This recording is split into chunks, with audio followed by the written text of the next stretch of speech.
Good morning. Today is Monday, November 28th. You guys are on Rising with Blooming Lotus. I'm Danyelle Claxton. My co-host is Sheila Everette-Hale, and today we have on the fabulous Zarinah El-Amin. Grand Rising, Elizabeth. Rising. I'm so happy to see you guys.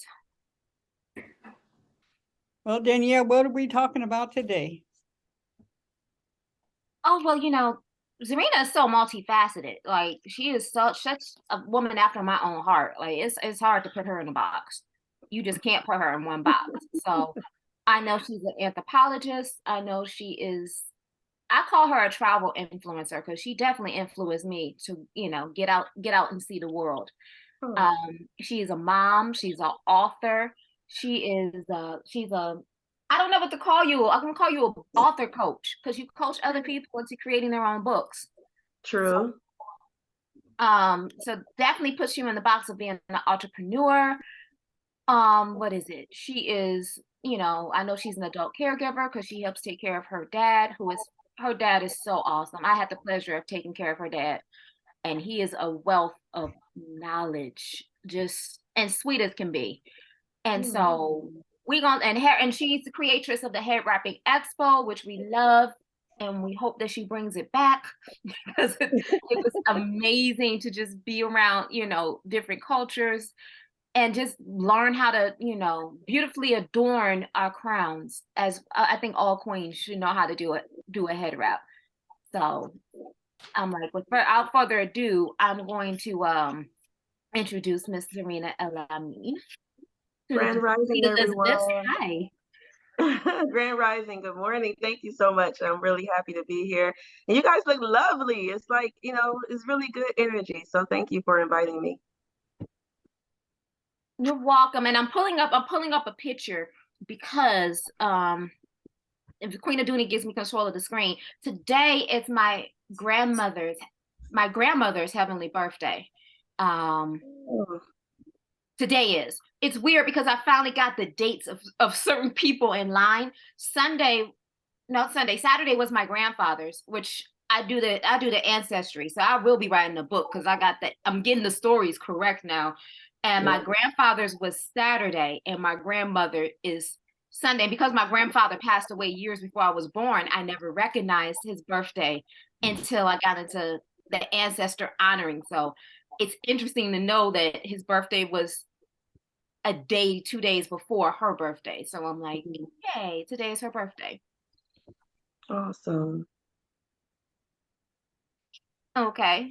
Oh, yeah, I got to show you this picture. And then I'm going to show you this picture. And then I'm like, we are going to, this reminds me so much of me getting into hair wrapping. And like my grandma was she wore hats. She was a hat lady. So when I had this picture, I was like, oh, yeah, she kind of might have known that.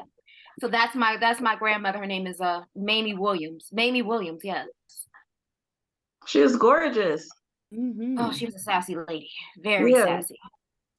So I'm going to stop sharing. I just want to, honor her birthday. That's today. And I'm going to turn it over to you, Zarinah. You can take this however you want to go. Tell us about you. Because like I said, I know I gave you what I know about you, but tell us a little bit more about yourself. All right. Well, Grand Rising again, everyone. May the blessings of our Creator be upon everyone who is here and everyone who is watching. My name is Zarinah El-Amin. I am from Detroit, Michigan, born and raised, lived other places, but have been back here for a little bit over a decade now. I've been back here in the Detroit area. On my name first, our parents oftentimes choose names that they want us to aspire to, that they want us to somehow be embodied of. And my name is Zarinah El-Amin. Zarinah means of gold. So I think that God has chosen to use me to be able to recognize that I'm precious for myself first, and then that everyone else has preciousness in us, right? Each one of us are priceless and golden. And I think that we need to sometimes remember that, because oftentimes we forget just how precious we are. We allow other people to either diminish us, or worse, we diminish ourselves. So a part of my showing up in the world is to remind myself first that I am precious, I am golden, and also to hopefully reflect that to others so that they know the same thing about themselves. Um, my middle name is Iman, and Iman means faith. So Iman is oftentimes it's a prescription from Islam, first of all, which that you need to have faith, but it's also in Swahili. If you know the name, if you know Swahili, if you think of Kwanzaa, you think of Imani, right? So Iman means faith. And part of my work for myself, first, again, and for others, is to always stay in a space of faith, recognizing that there is something bigger than me out there, recognizing that I need to move in a space of faith. And that has saved me in times of grief or times of darkness, if you will, more times than I can count, just having a sense of faith. And my last name, El-Amin, my father chose that name when he became Muslim, and El-Amin means trustworthy. So it was a nickname of the Prophet Muhammad, peace and blessings be upon him. And my father liked that name, El-Amin. So he chose it for himself when he created a new identity and a new life for himself. And then, of course, the children we passed, we adopted or we inherited that name, El-Amin. And so it's a reminder to me to, of course, show up truthfully for others, but to be in a space of authenticity, to expand trustworthiness so that other people can trust me, that they know that when I say something, I'm going to do it. They know that their goods are safe with me. If they leave something at my house, is going to be safe. Like there's a sense of safety in being around someone who is trustworthy. But we also have to expand that to being authentic, right? Being our true, authentic selves. And I think that a lot of us, as women, as human beings in general, are still learning how to tap into our authenticity and be trustworthy with ourselves, right? A lot of times we find that we break down our sense and connection to self. Like we feel like we oftentimes are not trustworthy with ourselves and we beat ourselves up. And what I mean by that is that, like, let's say you had a goal or you had something in mind that you thought you were going to do, and maybe you didn't hit the mark. And so you start beating yourself up. Well, I didn't do this. I didn't do this. I didn't do this. I didn't do this. And you start to slowly break trust with yourself. You start to slowly think that you are not going to be able to do the things that you want to do because you've had some failures in the back in the past. And so it's something that I'm working on for myself. It's an idea that I'm still developing for myself. But this idea of building trust first within yourself, and then of course, being trustworthy with other people. And I think that if we can really embody this sense of trust as human beings, our society would be 10 times better. Like randomly, I love to walk and I love to walk at night. And I love trees, right? I love to walk in the woods and trees and all that kind of stuff. As a woman, it would be irresponsible of me to walk in certain places and in certain times. Like you all agree, right? Like you can't just walk everywhere you want to walk. Why? Because I can't trust all other human beings because they aren't all trustworthy. Like there are people that serve other people harm. There are rapists and, ex-murderers out there in the woods and all kinds of stuff that I can't literally just go out and live my life the way I want to live it fully because I can't trust all other human beings. So I think, working to be trustworthy for ourselves and then for others, is something that's going to be able to contribute to the positive evolution of our society. So that's me and what I'm striving to from what my parents gave me, right? Like they gave me those things that I need to work on, being precious and showing other people, having faith, and then being trustworthy. If I just do that alone, I'll be good, right? If I just do that alone, I'll be good. So that's a little bit first introduction. I don't know if you want me just to keep going or if you want to do Q&A or. Well, now I'm gonna do a Q&A. I'm gonna do a Q&A, and I'm just like, wow, because now I know. Because I'll be funny. I'll be honest. I thought that of gold because I know that's your license plate. I thought that was had something to do with El-Amin, but now that you put meaning to your name, the whole name, I'm just like, wow, that makes perfect sense. And I know one of the things about me, I've wanted to always know what my name meant. And I think it's highly important to know like what these names that our parents give us, what they mean. Because I know so many people who go off and actually go off and do things and study and get, spiritual names, and they know what that means. But it's like, what about the name your parents gave me? So I know Danyelle is actually French for Daniel, and I know Daniel means God is my judge in Hebrew. So at least I know what that name means. I'm still trying to figure out the Claxton because I know that's English and it's different than Clayton, because everybody always want to say, oh, it's Clayton. No, it's an X. It's not a Y. It's an X. So it's a difference. And I know that has a different meaning. So I think it's very important for us to know, you get a sense of who you are. And that's probably why I walk around like, can't nobody judge me but God. So I'm like, your opinion don't matter to me, because I'm like, God is my only judge. So I understand why I walk around with that connotation to it, because it's my name. It's like God is my judge. So yeah, I wanted to find out, does anybody else have anything to say about their names? I just want to know. I'm curious. I do. I'm just trying to find the piece of the. I know what my name means. Yeah, I'm finding it because I want to get it right. Okay. While you're looking, I'm looking at mine. It's Sheila is a common feminine given name derived from the Irish. Heavenly is what it means. Heavenly. That's pretty cool. I can see that. Which is believed to be Gaelic, Gaelic, form of the Latin name Celia, of the feminine form of the Roman clan, meaning heavenly. And biblically, it means heavenly, blind one. I think in Spanish, it's a flower. Oh, here's Spanish right here. Well, they don't have any. Okay, yeah, that's what I got there. And then, yeah, Sheila. And then Aduni, Queen Aduni is something sweet to have. That's what the ancestors gave me. Oh, I love that. That's awesome. Did you get it, Evelyn? Hold on. There we go. Okay, now I can see it and see y'all guys too. Yeah, the name Evelyn has its roots as the Norman female name Adeline.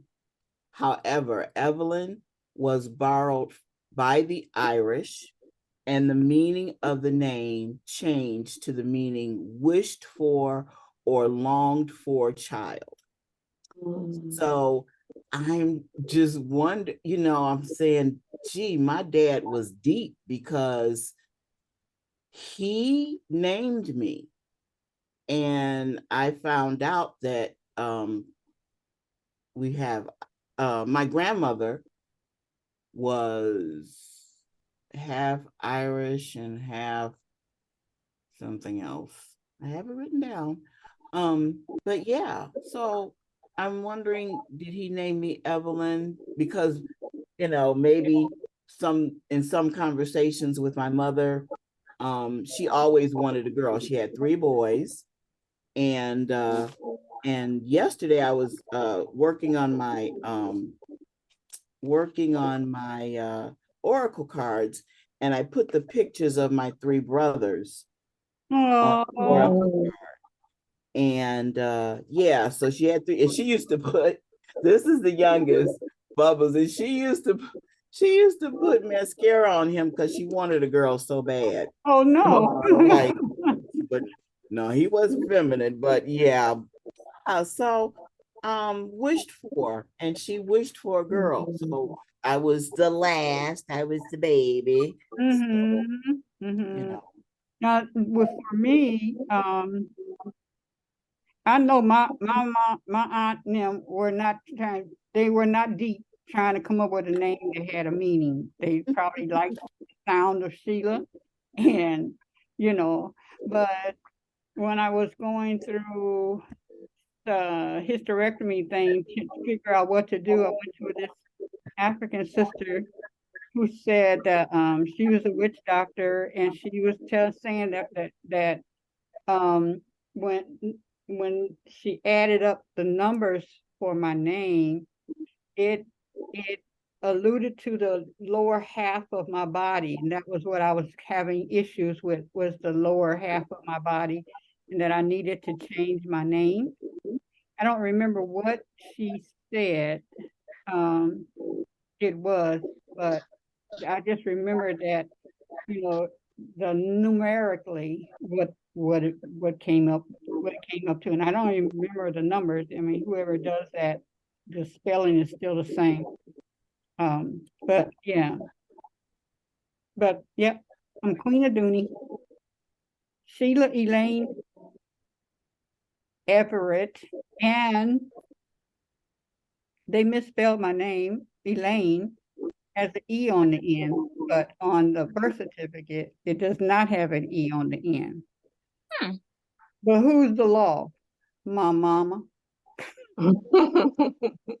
You know, I'm the same way. That's how she spelled Danyelle, it. my birth certificate and my license, I don't have an E. But when I was in school, when they taught me how to write my name, the teachers added the E on there. So I'm so used to adding the E on my name. So it's weird. Even to this day, I still add an E when I write it out. But technically, when you look at my certificates, I don't have an E. So Why didn't your mom correct you? I think she was just happy I was reading and writing. So it wasn't, it did, you know what I'm saying? It didn't click. It didn't click until I started getting my certificates at like 16 and stuff. And I'm like, oh, and it's just engraved in me to just add the E. It's never caused an issue. I've had social security cards that have the E on it and that don't. So I guess they realize, okay, this is me and this is my alias. It's me. But like I said, I'm just used to it. I'm just used to it. Ever see your mom write your name? Yeah. And it's funny, I think sometimes she wrote the E on there. So maybe it was their mistake that they maybe it was supposed to be there in your They didn't. Yeah, and It's a like possibility. on Elaine, they did not have the E on the end. Who spells ELAIN? Gotta have the E. Anyway. It's a possibility, but like I said, it's never stopped. It's never stopped anything. You know what I'm saying? It's never been an issue about it. So it's just. But I'm wondering if you go by that spelling, the quote unquote incorrect spelling, would that E add a different meaning with numerologically? Ah, I see what you're saying. Yeah. Yes, it will. Yeah, it will. Mm-hmm. I'm gonna have to add my name up again and see what happens. I've never thought about that. Mm-hmm. Mm-hmm. Interesting. I've never thought about that. Okay. Yeah, for me, let's see. I do not know the meaning of my name. I'm Deetra Covington, and I don't know what my mom was thinking. She did spell it different than the rules. Is I before E except after C, but I break that rule with the DEI. So, let's see. But I think when I looked it up, it was a Greek name. And I know that it was an actress that my mom named me after, I think. Because when I think back to my sister, her name is Dawn Shirley, DAWN. And of course, we know about the act, it was a real person named Don Shirley who, that movie was based on. Yeah, so I don't know much about my name, but it's something good to take a look at. When I get a free moment, I'll give it a look at. Well, Deetra, it says name, meaning, or origin. She knows. SHEKNOWS. She knows. Oh, cool. Thanks for sharing that. Yeah, okay. And you like to study and stuff, you know? I do. That really speaks to me. You're right. So I'm curious, Zarinah, what are you sipping on? Because I see that big jug. I'm like, what are you sipping on? Oh, chlorophyll water. It's some water with chlorophyll added, added to it.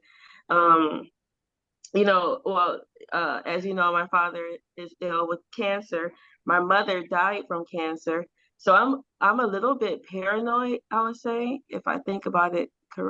Paranoid might not be the word, but you all are all health people. So you think about what are carcinogens that are in our, area, what are different things that can be affecting us, at different times, especially over prolonged periods of time, right? And so deodorant and breast cancer, right? My mother didn't have breast cancer, but I have friends that are my age. I am 43. We just know one of our beautiful Detroit icons passed from, breast cancer at a young age. So anyway, I was working on like getting rid of antiperspirant from my system or whatever. So, they say chlorophyll is a good internal detox. And so I switched to crystal deodorant, but I only can wear them like effectively when I drink chlorophyll on a regular basis or whatever. So that's what I was doing, just slowly trying to I'm glad that identify you said that because you made me go get my friend's natural deodorant. It's called Natural Living by Design, and it is a crystal deodorant, and it's all natural. I'm like, she is pumping this stuff out like crazy. This is jasmine and lavender, and I like it. And not only do I use it as an underarm deodorant, but it's a great overall body spray. Just overall. And since you mentioned it, I was like, oh, okay, shameless plug, Natural Living by Design. I know she's got this, she's getting it into the stores, so I know it's at More Herbs. I know it's at a lot of the smaller local Black-owned health food stores. Is starting to pop up in the city of Detroit, and I think she has it at Better Health. She's getting into the stores, but she also has, I put the website down, Natural Living by Design as well, because it's a spray. It eliminates body odor, foot odor, all kinds of odor. It smells great. She's got like a couple of scents to it, because I like lavender and jasmine, so that's why I got the lavender and jasmine. But this is it right here. Shameless. All right. Yeah, I'll have to try that one out. Yep, I'll definitely try it out. But anyway, that's what it was. Yeah, definitely put it in the chat. So yeah, like I said, you're so multifaceted. I want to hear about the anthropology, because I know the anthropology leads into everything else. Leads into the travel, it leads into the head wrapping expo and everything. So, and the what is it? Book writing. So I want to see, how did you get into anthropology? Of all the courses you could have got into, how did you get into anthropology? I grew up here in Detroit, Michigan, in a Black city, right? Blackity black, black, black, black. So I was around a lot of Black leadership, and and comfortable, in that Blackness, right? But with my family being Muslim, and with my father being kind of out in the community, we had a very eclectic group of family friends ethnically, right? And so I think those were some of the seeds. But I did what most people expect us to do as high school and college students, where you go to school, you get a scholarship. I had a scholarship in computer science. So I was in the STEM fields first, in engineering. And I went to Howard University on a full ride, HU. I went to Howard University in computer science. And people often say, like, what? Like, what do you mean? Like, you don't even look like you were an engineer. But that's my original background. And I did that because why did I do it? Like, I don't remember making a conscious decision, to go into computer science. I think I was good at it. I was quote unquote smart, if you will. And so I had a full ride. And so I just went, right? And so sometimes in life we do stuff like that. It may not be a conscious decision. It may not be something that's like actually the best quote unquote thing for us, but we just kind of keep following along, just like do. And that was how I ended up in computer science. So I graduated, but my senior year, I remember I went to Switzerland with one of my girlfriends, and that was my first real international experience. And I fell in love with Switzerland. I love mountains, period. Point blank, like mountains I love. So I fell in love with Switzerland. And that kind of got this little travel bug though. So senior year, I decided that I was going to not take any of my job offers in computer science. So, you know, like when you're in computers and engineering, you're going to make bank, right? Like you're going to make money because it's just the field. That's what it is. And I had job offers. And so I decided I wasn't going to take any of the job offers in my field, but that I was going to start traveling and going around the world. And my first way of doing it, what I thought anyway, was that I was going to do the Peace Corps. You know, the Peace Corps is run by the United States Department of State, right? And they send Americans to these different countries around the world on these 2-year stints. And you go into a community. You're there to learn about the community, but also help on some type of project. And it's all funded by the State Department, right? So I was like, okay, well, that's what I'm going to do. I'm going to do the Peace Corps. So I applied, I got through the first rounds of applications, good to go. And then I got to the medical and the dental exam. Now, I have, you know, good medical background or whatever, so I was good with there. But the dental exam, they actually rejected me. So they rejected me from the Peace Corps because of my teeth. And I was like, what do you mean? And so they said my wisdom teeth had not come up at that time. So I still had my wisdom teeth, you know, down below. And they said that if I were to have my wisdom teeth come up while I'm in some remote village somewhere, they may have to medevac you out. So it was like an extra expense, possible expense. And it was one of the ways that they used to like weed people out. So many years later, I learned that I could have appealed the process, but at that time, I didn't know that I could appeal the process.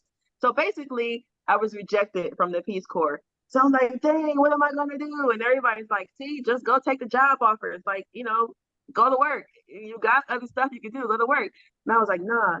So I decided that since the Peace Corps rejected me, I was going to go and teach English. It was the only other thing I could think of at that moment that would be able to get me into the world, and I would always have a job, right? I could teach English somewhere else in the world and I would have a job. So in order to do that, you have to apply for this particular certification to teach English, right? So I applied for this position that was going to be in Morocco. And I was like, cool, Morocco, because I can learn French and Arabic at the same time, right? They speak both languages. So this is 2001. This is like summer of 2001. So y'all know what happened in September of 2001. Mm-hmm. Y'all remember, right? So what happened in September of 2001, 9/11 happened. And when 9/11 happened, like the whole world, you know, went into chaos. And my program in Morocco was canceled. So again, this is like double strike, right? Like the Peace Corps, I got rejected. Then this whole thing, I was trying to go to Morocco, it fell through. And so everybody's like, how many signs do you need, Zarinah? Like, just go into your regular field, make your money that way, go that way. And I was like, nah. So I tried one more time. I applied for a program in Egypt and it came through. So I went to Egypt instead of Morocco, which was my first choice. I went to Egypt and I studied in a program, getting a certification to teach English as a second language. And then I was one of 2 people to get offered a job there. So I ended up staying and working in Egypt. And I guess you should say like the rest is history. That whole experience there in Egypt, in Egypt, right? Like in Egypt, right? Like the place where so many of us dream about going. That place, like literally changed my entire life. I learned so much about myself. First of all, being in a position where I'm oftentimes the only African American woman in my area. And I would say I had 2 different lives in Egypt. I did. I kind of had 2 different lives. You know, one when I was with my European and South African white instructors who were also there teaching, I had one life. And when I was with the Sudanese refugees that I met, I had a totally different life. Like the way that they treated the refugees, the way that they treated Black Africans, like it was a totally different experience. And so I'm here in the middle, African American, right? Like going between privilege from being an American on this side, and then on the other side, I'm here Black. So when I would walk like in Kanakalili, this is one of the times when I fell in love with like world markets, right? Egypt has one of these beautiful, huge, centuries old world market called Kanakalili. So I would go in Kanakalili, and if I was with the Sudanese, like you would literally hear them call you slaves sometimes. Like this is 2001, right? This is 2001 into 2002. I stayed in Egypt for just under a year. So I was there for like 11 months, just under a year. I knew some Arabic, not a whole lot, right? But my life there was just in this like middle space. It was just such a weird thing. But I learned so much about myself. I also learned a lot about hospitality there in Egypt and like different cultures. Like Egypt, I remember one time we were in Luxor. So Luxor is the area like Aswan, where it's more of the Nubians, right? The Black Egyptians. So I'm down there, and me and my friend, it was three of us. I was with two other guys, two other African American guys who were there studying. So we're down there in Luxor, and this is during Ramadan time, and we went to like the Valley of the Kings and such, and then we had gone to go pray. And when we came out of prayer, like I think we were looking around, like just looking around. This guy came up to us and was asking us questions, blah blah blah. I didn't speak a whole lot of Arabic that time, so I didn't really know all the stuff he was saying. My friend was talking to him. And so then basically he invited us to go to his house, right? This is just a dude we met off the street. Now, some of you all remember we talked about trustworthiness earlier, right? If you meet a dude off the street in Detroit, you can feel energies and such, but chances are they ain't gonna invite you back to their house for nothing good, right? Like it ain't gonna be like that. So anyway, we went back to his house unannounced, right? When we got there, his wife was there. She opened the doors for us. It had a whole meal, I guess, that they were preparing for their own, family, invited us to come in. And like literally, it was a whole beautiful experience. So I learned a lot in Egypt. Like, I mentioned the fact that sometimes you would hear people call like little stuff when you're walking down the street or whatever. But I also learned about hospitality. I also learned how to treat people when they come to your home. I also learned about just being a gracious, host and all of those things. So Egypt totally, point blank changed the trajectory of my life. But it was time to go at a point. And so, almost under 1 year, I left. I came back to the States.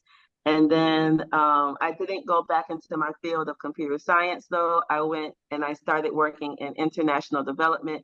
So I went to Sierra Leone. Y'all know Sierra Leone. Y'all probably know the movie Blood Diamonds. So this is one of the reasons why I never wear diamonds, just because I can't get the pictures out of my head, walking down the streets in Freetown, and you see all these people amputated, you see the horrific remnants of war, civil war, over something that's so stupid, right? Like, I mean, like literally greed that humans have, we need to fix it, So when I was in Sierra Leone, I was working in international development, helping the orphans from their orphan programs. There were a lot of orphans left during the war. You have war, parents died, and you got all these kids. So you got like, who's going to take care of these kids? You have kids and kids and kids. So that was my job, was to go in. So I'm answering your question. I know it's a long answer, but I'm answering your question. So I'm in Sierra Leone. One of our programs is that we have a library in our office building. And we used to get containers of books from the States shipped over to Sierra Leone, right? So we would have our containers there and these books. So I remember one day I'm like taking all the books out and I'm packing the shelf in the library. And I came across this one book that was like Introduction to Anthropology, right? I'm like, oh, okay, I'll read this one, because I love anthropology. I love people, I love culture, whatever. And so that little book, it was a textbook, like a textbook from probably some college or something. But I was like, okay, it's just planted another seed. So fast forward, I leave my job in Sierra Leone after a few years. I was coming back and forth, so I didn't live there for 2 years. I used to come back and forth. And then I came back to the United States, and I ended up getting married to someone who was doing their doctorate in Kalamazoo. So he's doing his doctorate in Kalamazoo. Doctorate program is 7 years, right? He's doing his doctorate in Kalamazoo. And I was like, what I'm gonna do? I quit my job at this point, my job that I loved. I quit my job, my international job. And so I'm in Kalamazoo, and I'm like, what am I gonna do? I'm looking around. We're in the university community. And so I applied to do my master's in anthropology. They didn't have the PhD program, or I would have done that. But I did my master's in anthropology there. And um, it was great.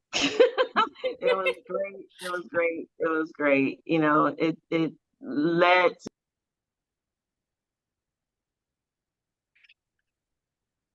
Uh-oh. yeah. Sorry, someone called in. But yeah, so that's how I got into anthropology, like the actual study of anthropology, right? And I'm a cultural anthropologist. So I study culture, I study people, I study the ways that we live, the ways that we think, the ways that we act, the ways that we believe.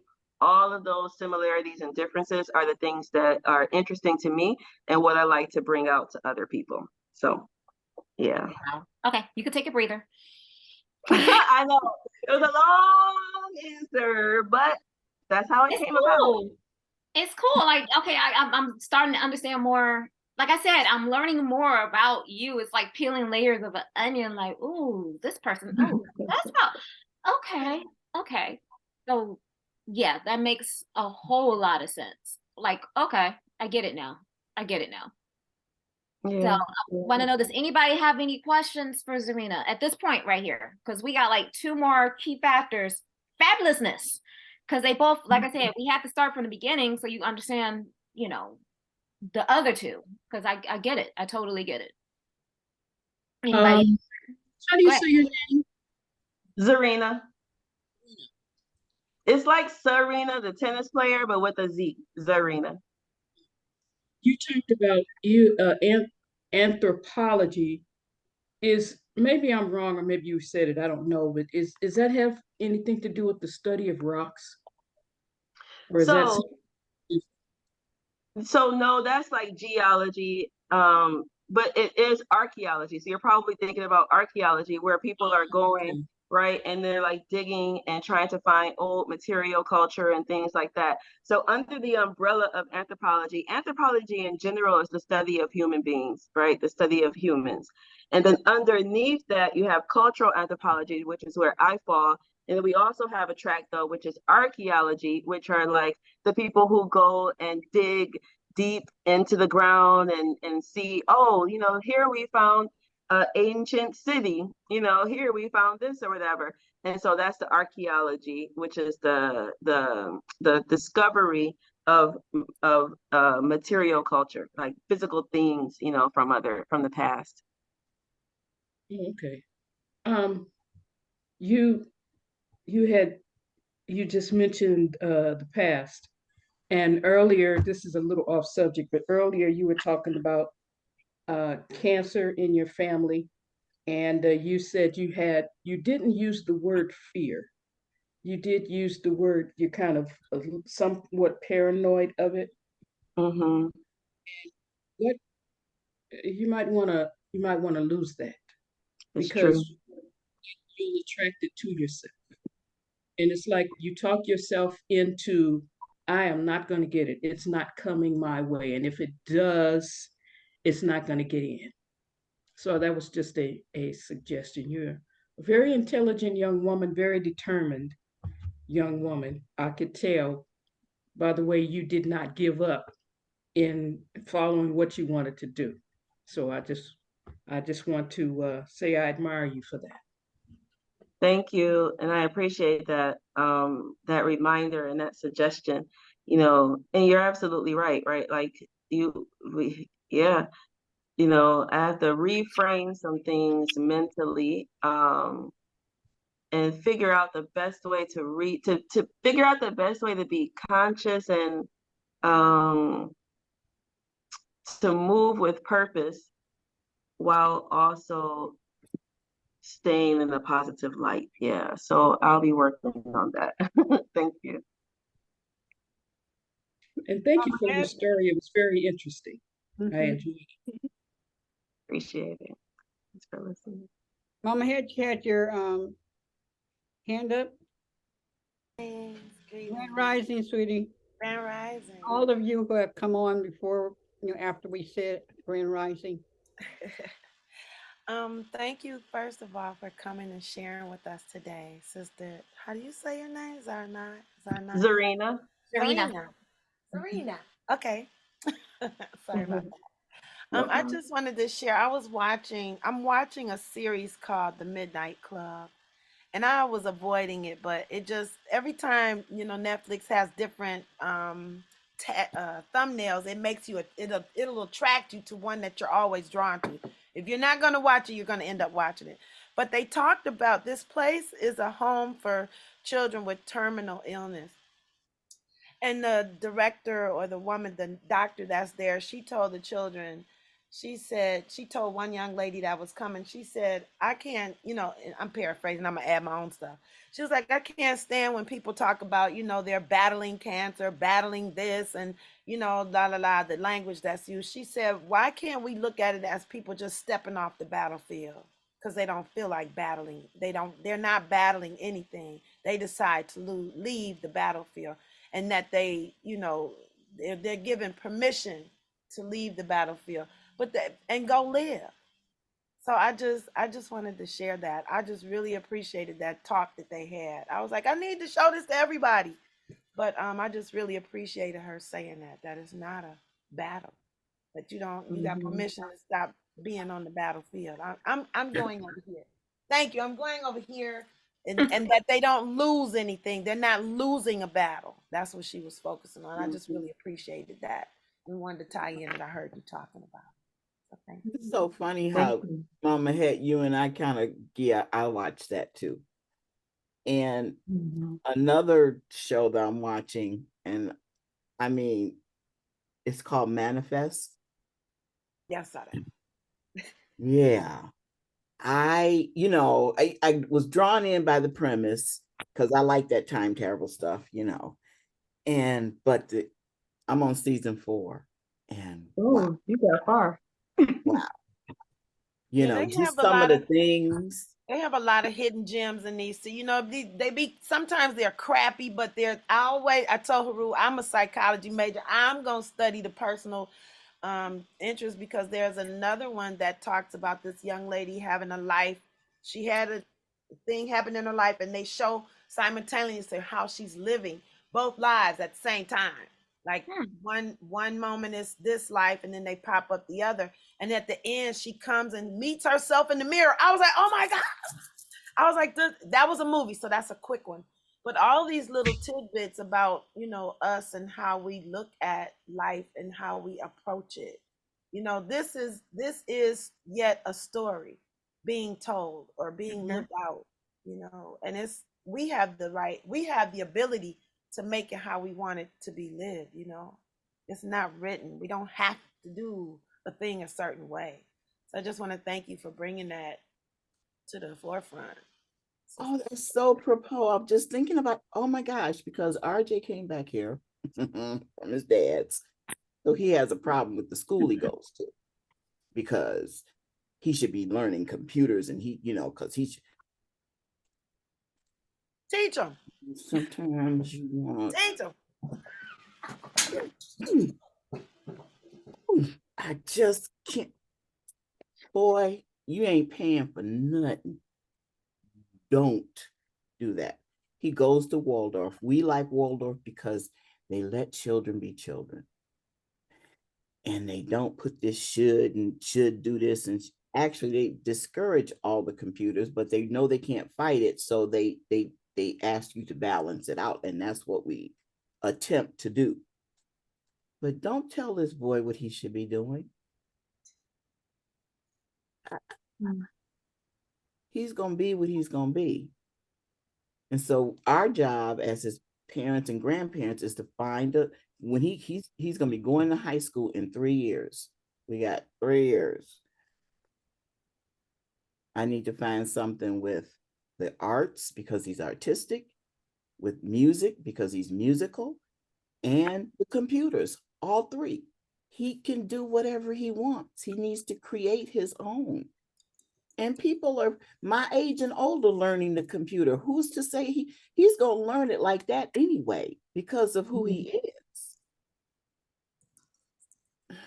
Just don't tell him he should be a boy and he's a boy and he's this and he's that. No, leave him alone.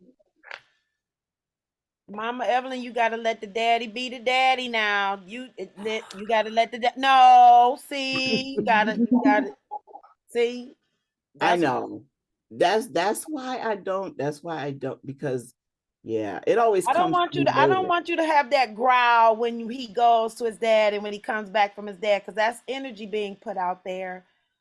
Okay.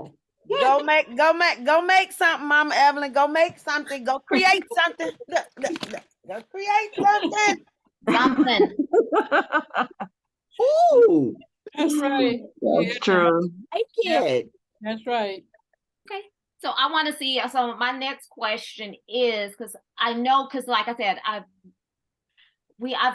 I've known you. I got to know you because you were the head wrap person. You had this thing called the Head Wrapping Expo.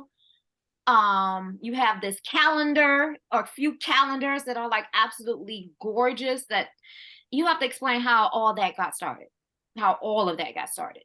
Because you're the reason why I started wrapping my head. Because yes, I started wrapping my head because I wanted to be cute in the wintertime. I'll be honest. That's the real reason.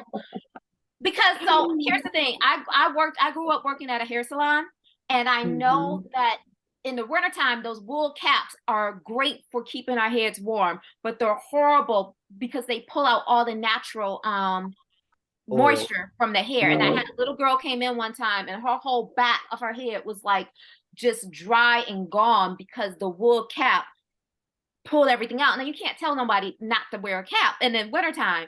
But I thought about it. If you put something satin underneath it, it protects yourself from the wool. So when I got my hair locked, I was like, oh, I want to keep my locks moisturized while it's cold. And then you kept popping up on my timeline. And it was always these head wraps and everything. And I was like, we're going to learn how to do this. And that's how that got started. It really got started because I wanted to keep into the integrity of the moisture in my hair, my locks there, but I wanted to be cute too. So that's how that's real. I'm being honest. That's how that got started. Yeah. My grandmama was always cute. Like how your grandma was cute, she looked put together and neat and all of that. Like my grandma was like that too. So I don't believe in going outside looking jacked up when you could just put on the wrap, right?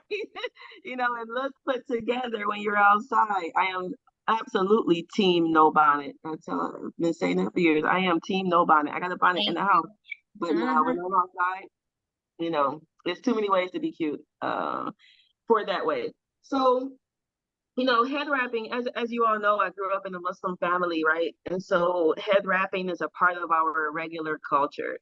And during the 70s, a lot of Black people were starting to wear wraps in order to identify more with Black culture in general. So I have from both sides, from the African American side and then also from the Muslim side, where covering the head was a normal part of my life.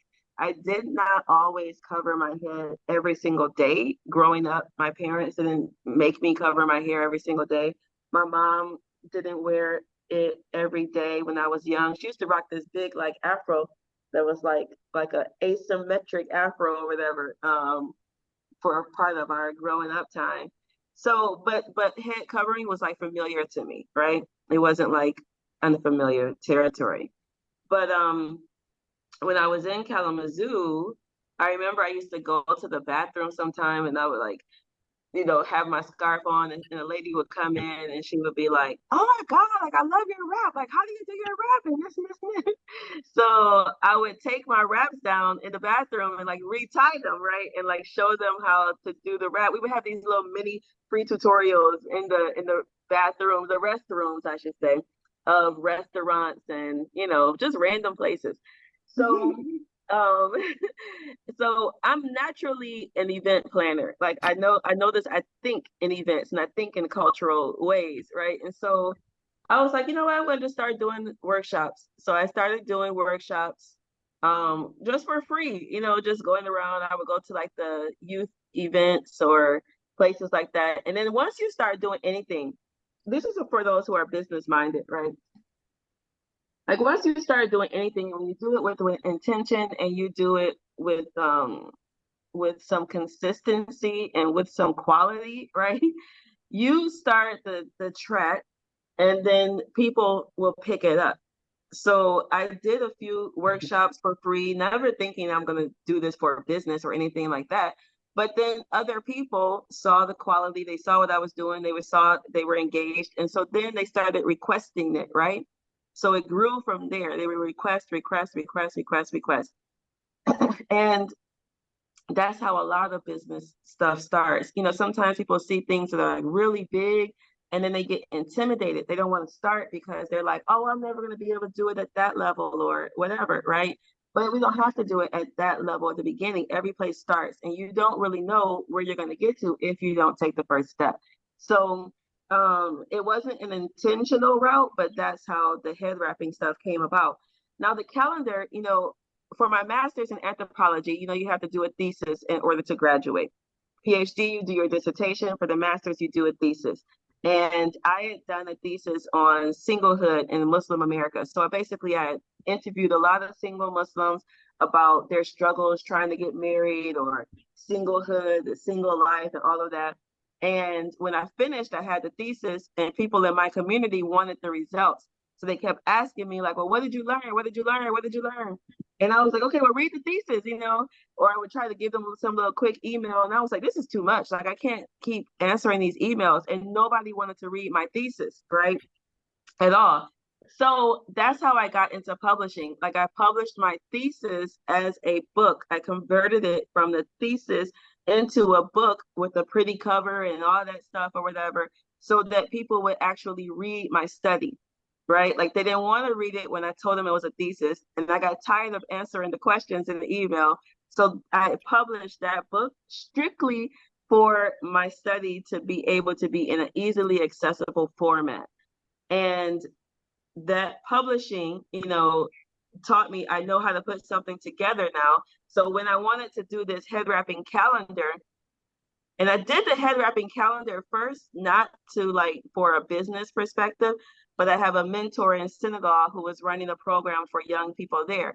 I wanted to donate some money to her program. I didn't have any money at all to give to the program. So I was like, okay, well, what can I do? What can I do? So I did the calendar and I sold the calendar and then I donated the money to my mentor's program in Senegal.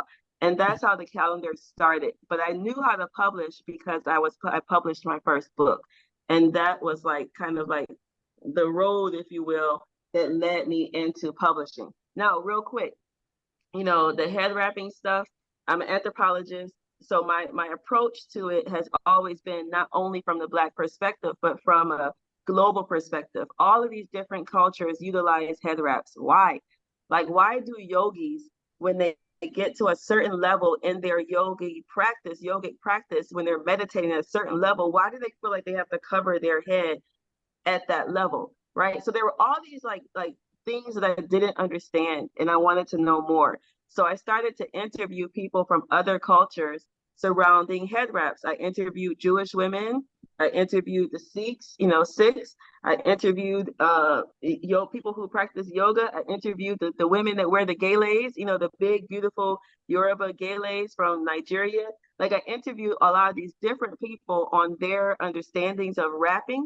And then I was like, I want to put it into the calendar, but then I want to make the calendar like an event. I want people to come and then they come in and they get to see all these different people that they haven't maybe experienced before and like be in a space. And that's how the Head Wrap Expo came about. It was my attempt to use something that I saw as beautiful, head wrapping, as a way to like connect and bring different cultures together.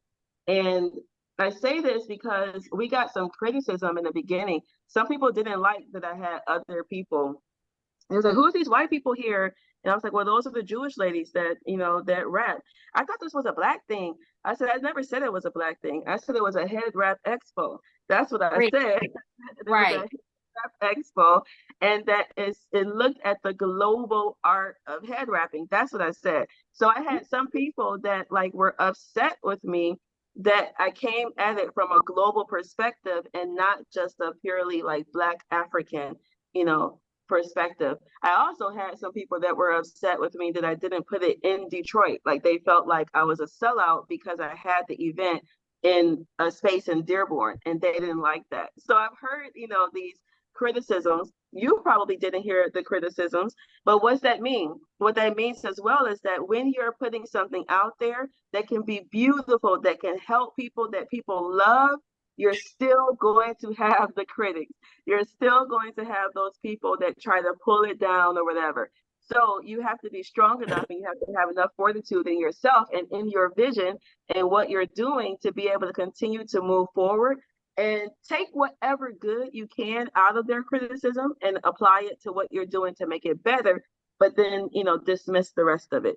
So I've learned how to do that now. Like you said, Danyelle, like what your name means, right? Like only God can judge me, right? So I learned how to do that now, where when I have an event in mind, when I have a product in mind, when I have a business, when I have something that I want to do, right? I don't have to have it super big yet. I can see that there is a trajectory that God creates with these things.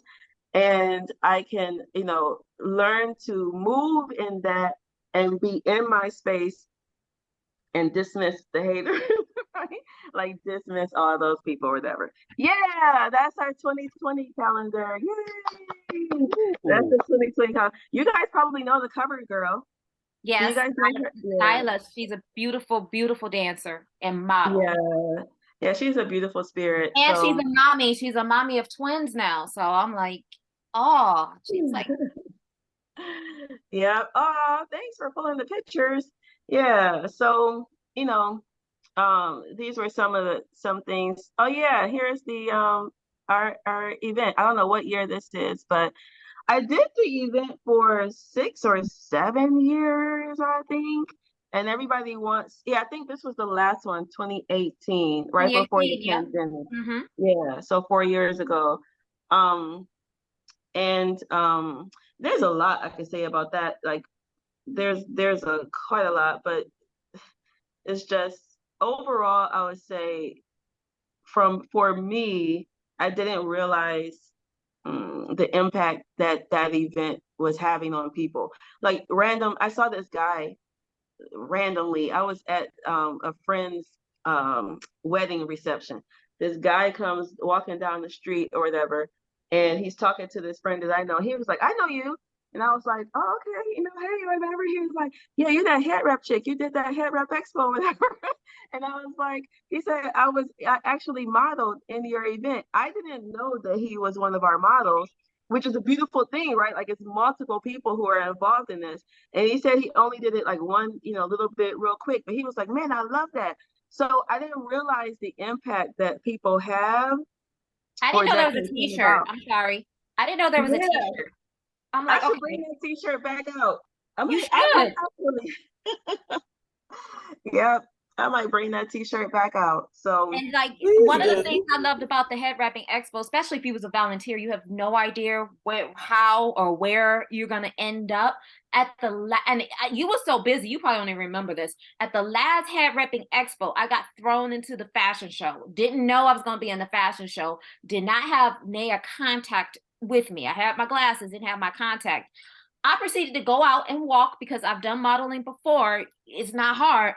Tell me why I walked, I fell, popped right back up, continue walking like as if it never happened. All I remember as I fell, I heard, whoa, because I'm like, okay. But then again, it's like, I can't just stay here on stage and not get back. I got to get back up and just keep going, act like nothing ever happened. And then when they got off stage, I was like, oh God, I just fell in front of everybody. Okay. Yeah, but it was a life lesson. Like, okay, shit's gonna happen. Yeah. Like that, I am a rapper. Huh? Yeah, that happened to me. I fell and I got back up and I'm like, nobody to this day, nobody ever, I don't think people really remember. Certain people remember, but I was just like, I just fell.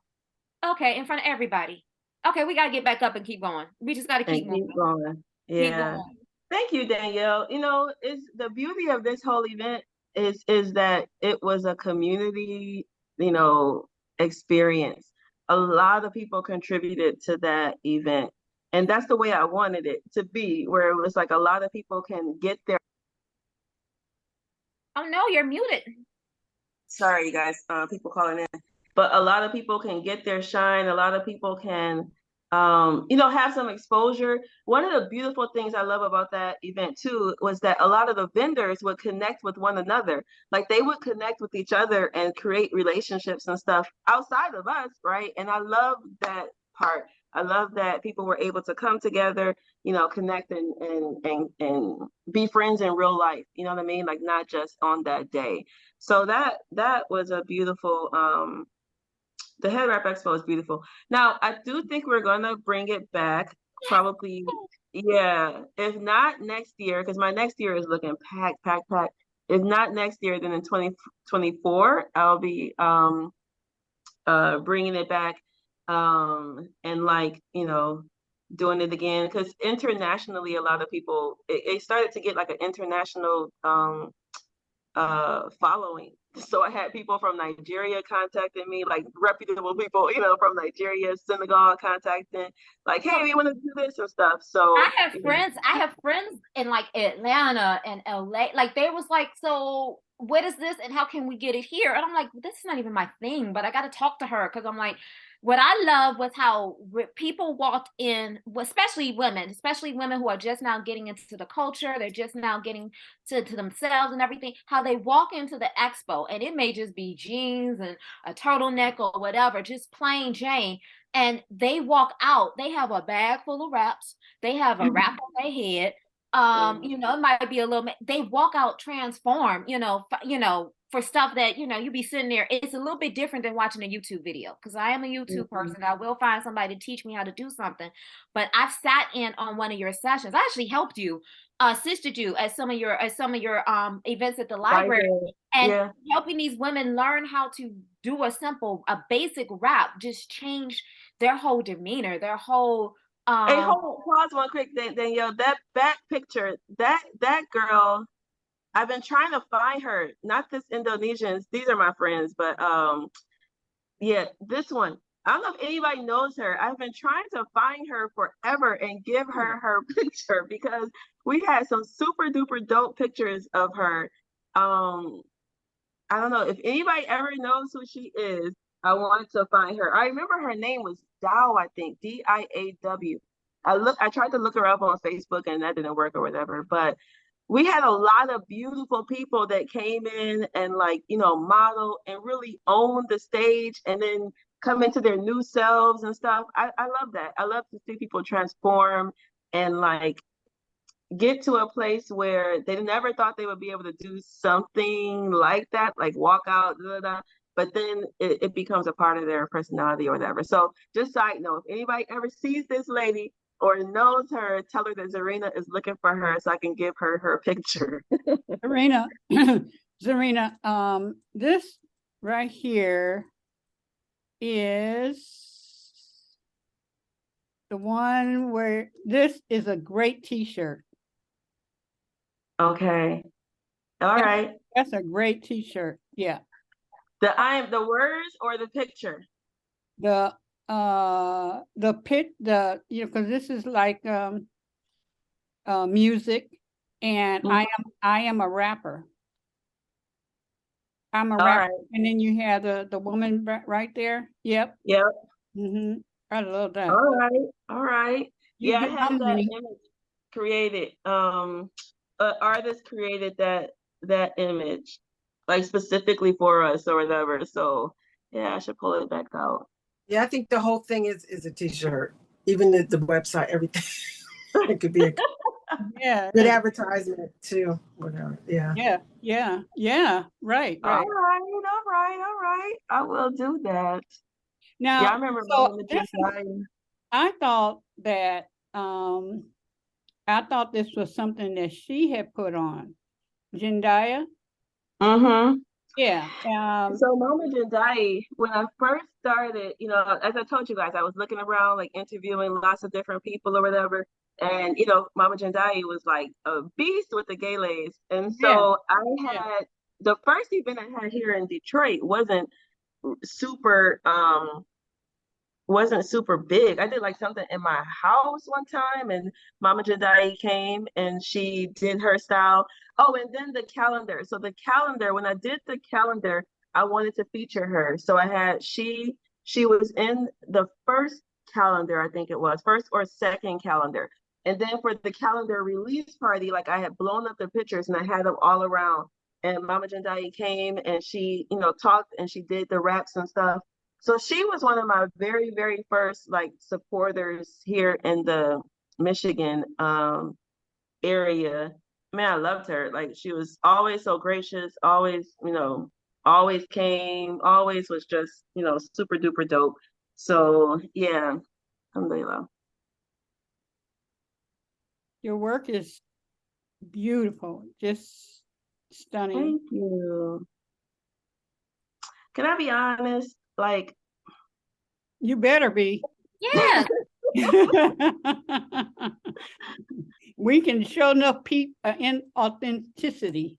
right, you can people are inauthentic. Yeah, like I think I took a lot of this stuff for granted. You know, like looking back through these pictures, I'm about to tear up. Like I haven't seen lots of these pictures in a long time, right? Like the last expo was 2018. I did do some events and stuff for libraries virtually during the pandemic. And I did do some library stuff, you know, in person, not as much as before or whatever, but I did some in person.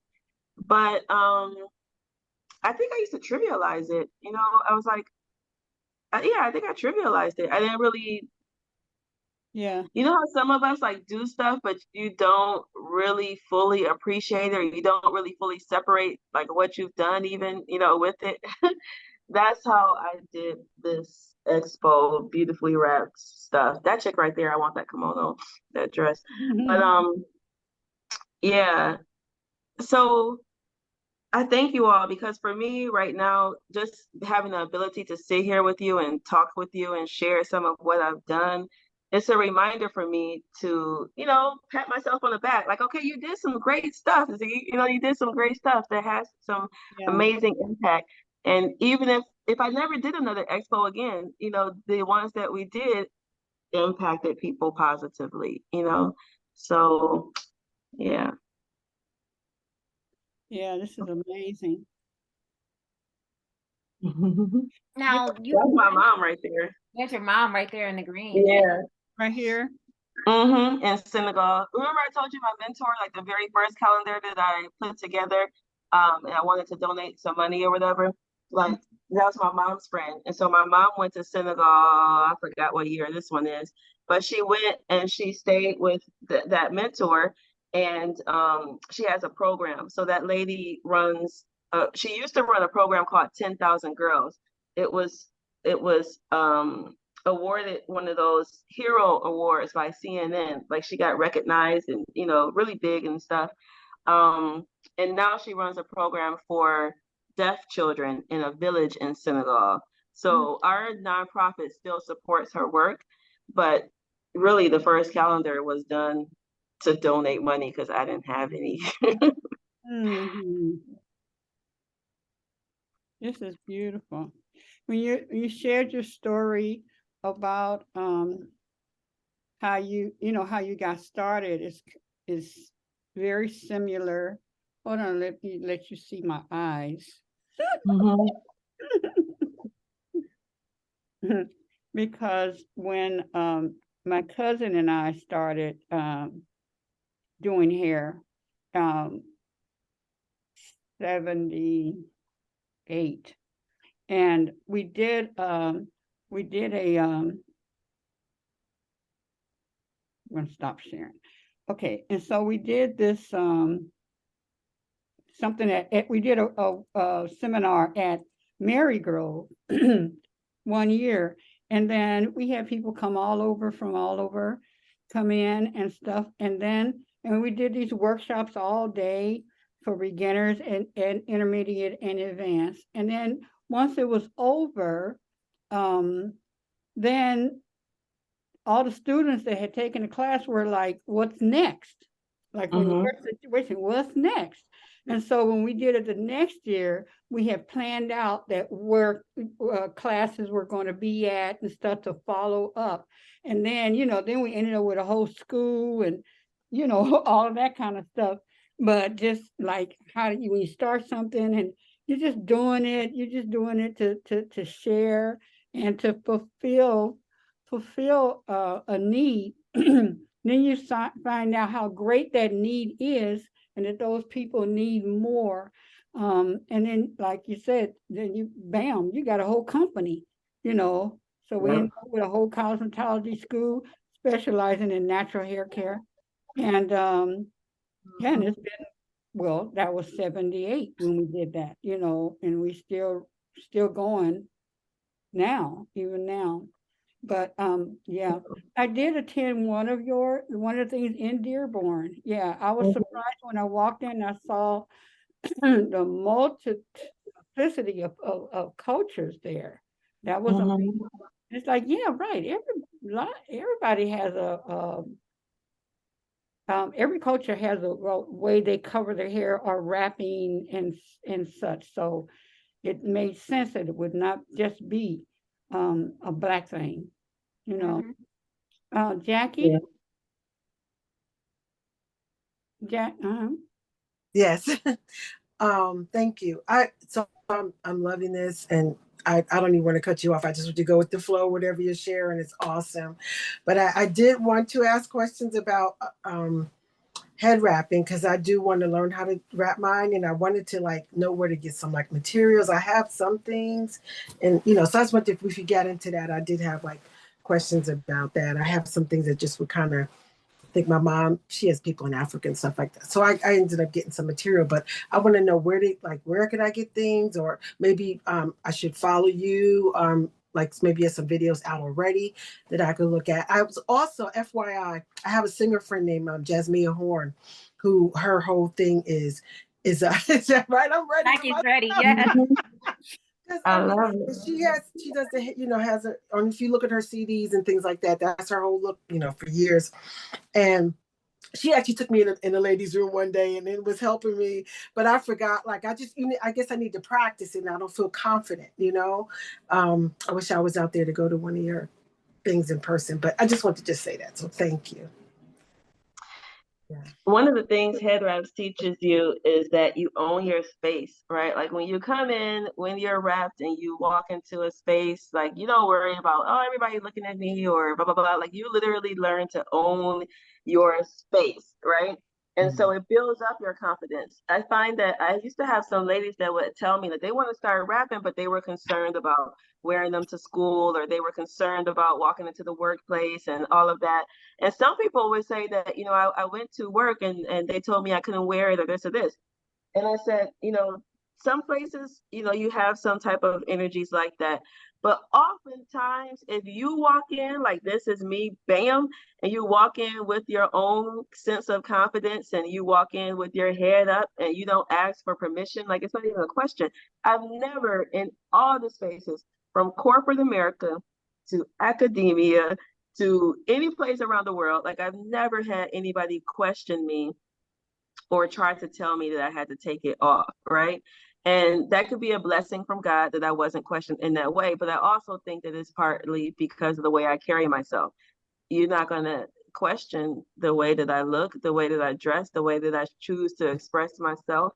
So with your confidence, head wrapping is an art. It's an art, meaning that there's no wrong way to do it. As long as that thing don't fall off your head when you're walking across the street now, Well, that's what I'm afraid of too. And I'm a jazz singer, so I don't want it to fall off on stage. So I want to make sure I have it tight. Absolutely. So, there's tons of different styles. So the way I had this tie, just now, I just threw it on. This particular scarf is just a very thin scarf, right? So this is it. A very thin scarf. Now, because I have these braids in, I have some body that is already in my head, right? But I've also worn wraps when I had no hair at all or anything. So what we're gonna do right now is kind of like just put our hair up. Hold on, hold I'm on, gonna baby. put this Hold on, hair up. hold on, hold on. Yeah. Zarinah. Zarinah, if you want to see her large, go up to view and hit on speaker. And then you'll see her in a large, where she's big, okay? Just wanted to share that. All right. So I'm just laughing at Mama Head, her comments. So don't worry for those who don't have, all this hair or whatever. We're gonna. Oh, I hear you, Mama Head. I know an elder that uses leggings as head wraps. You can use leggings and t-shirts. So you can use, things to build up. But we're gonna come to a way that you don't have to use that at all anyway. But this scarf here, as I said, is super thin. It is approximately 2 yards, 2 and a little bit. So it's about 2 yards. And width-wise, it is, here we go. So it's about half of a yard or so. So it's thin, basically, is what I'm saying. The style that I'm getting ready to do right now, if I don't have anything underneath here to hold it up, it will fall down, right? It will fall. But so we're gonna come and we're gonna have from the back to the middle. Miss Jackie, where you at? Where your fabric at? You're supposed to be doing this along with me. This time, all right. I was gonna go get. I have a bunch of scarves like that. I'm gonna get that, but I'll just do what I have. Use the ones you have, and then you're gonna practice. Practice with it. Okay. So thank you, Danyelle, too, for doing yours as well. Okay, wait. So we're gonna come, right, and right now we have our head, and we have we have it in the middle, and so we're gonna come to the front like this. Yep. So we're holding it from the back. So I put the scarf on from the back of the back. Mm-hmm. It's in the middle, and I'm just going to have it in the, yeah. So now take the edges. Oh, from the bottom. I'm ahead. Right. Okay, wait. Yep. So like this, right? No? Yep. And we're just gonna cross over. Yes. And then for this first one, we're just gonna cross to the back and then tie it at the back. So literally just pull it and tie. That's our first thing we're gonna do.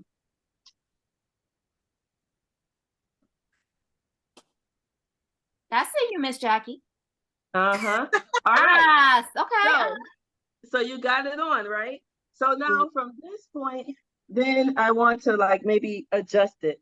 So for example, I have this hole right here. Maybe I don't want that hole.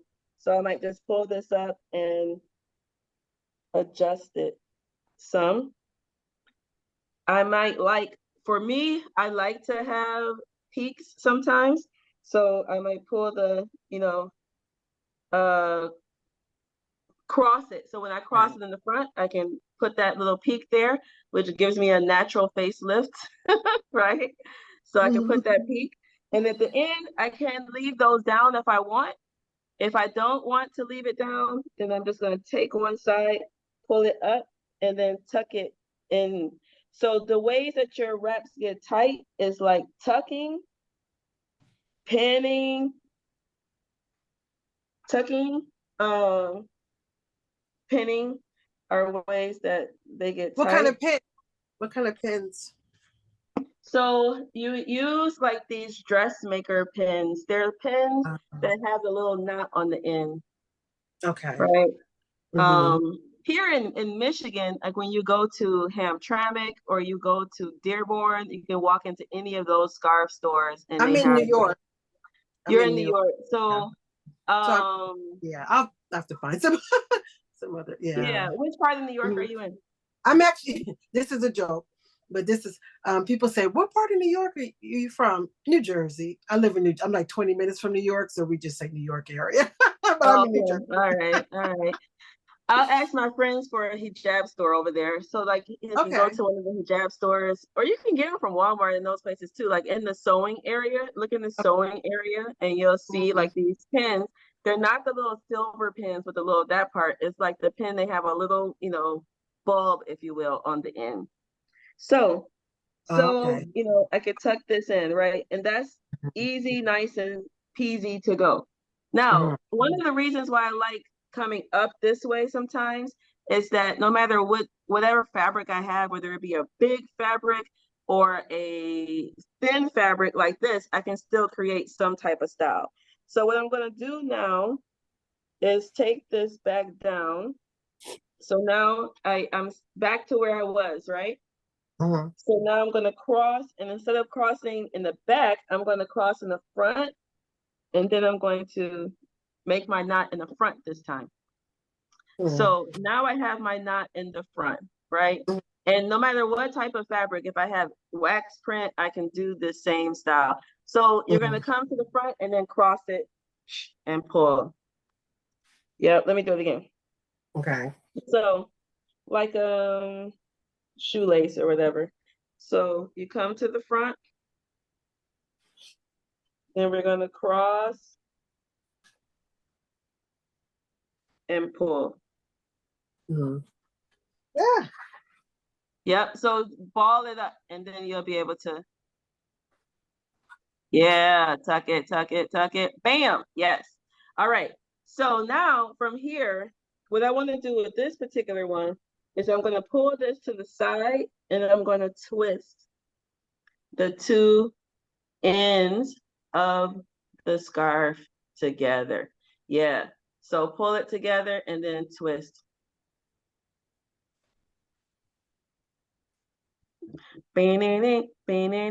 Twist it, twist it, twist it. If I want to get it tighter, I can keep, so now I'm twisting this around, right?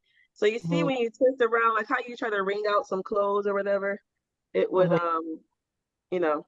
So I'm going to twist, and then I'm going to pull this to the side so that I create like this little, that's funky.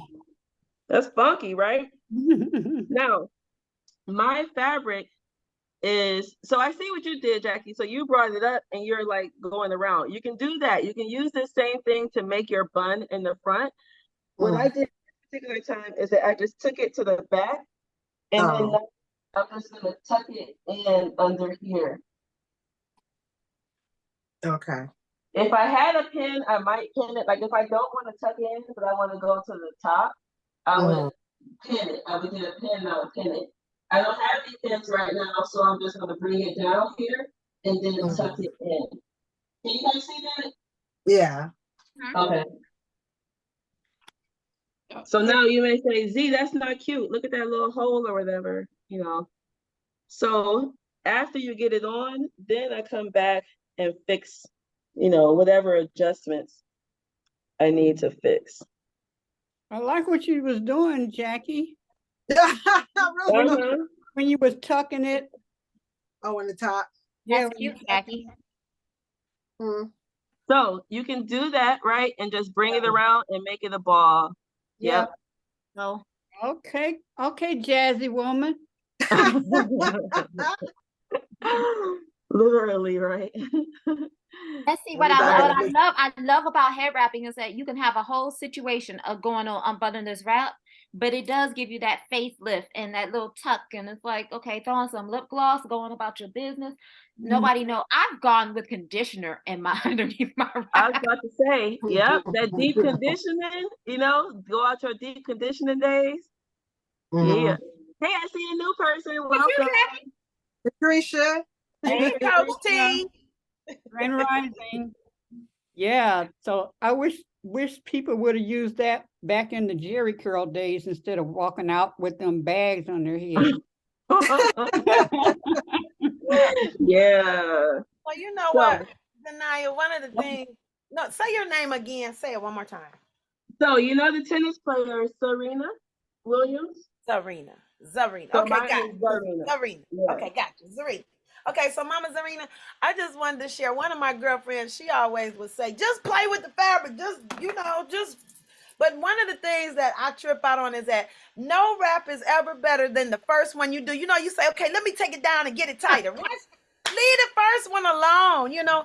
But it was so hard for me to wear wraps in the beginning because anything on my head used to give me a headache. So all day long, you'll see me, I'll have 10 different looks because I didn't went and changed it because my hair was bothering me.